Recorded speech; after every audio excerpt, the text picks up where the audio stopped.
आज हम सीखेंगे 5th क्लास की एक्सरसाइज 3.3 का फाइंड द एलसीएम। एलसीएम बताऊंगी आपको कैसे फाइंड करना है। तो चलो मैं आपको कॉपीज पे समझाती हूँ इस चीज़ को।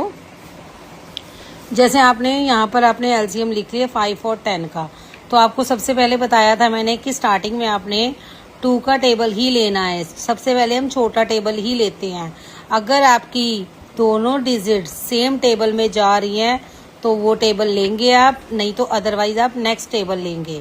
अब 2 के टेबल पे आपका 5 नहीं जाता बट 10 जाता है, तो हम क्या करेंगे कि एक टेबल में ही जानी चाहिए हमारी दोनों डिजिट।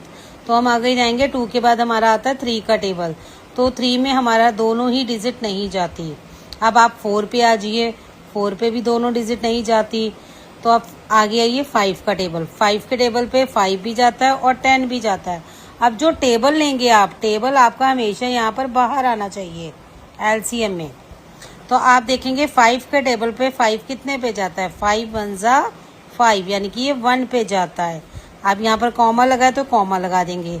अब 5 का टेबल आप देखेंगे कि 10 कितने पे जाता है, 5 के टेबल पे 5 के टेबल पे 10 कितने पे जाता है, 2 पर, तो आप 2 यहाँ पर लिख देंगे।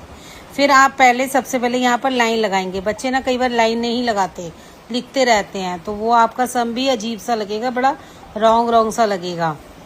तो अब आपने देखना है कि आपके पास स्टार्टिंग 1 है, तो जब हमारा 1 आ जाता है तो मतलब हमारी वो वाली डिजिट सॉल्व हो चुकी है, तो मतलब हमारी 5 वाली डिजिट सॉल्व हो गई है। अगर आपका यहाँ पर 1 आ जाता है तो आप 1 का 1 सेम ही लिखेंगे, यहाँ पर 1 का 1 सेम, आगे कॉमा।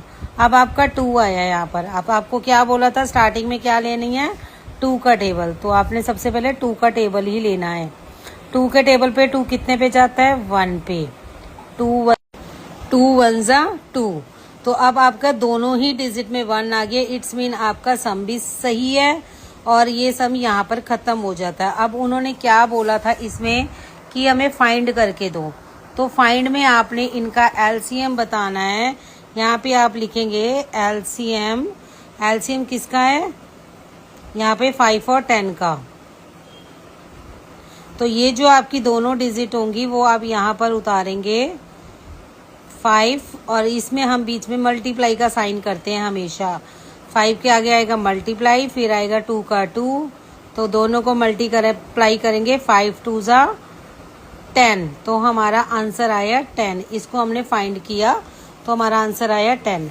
ऐसे ही ये सम में सेम कि एक ही टेबल लेना है आपने, 6 और 18। अब आप देखिए कि सबसे पहले 2 का टेबल आएगा, तो क्या 2 के टेबल में 6 और 18 जाता है, यस हमारा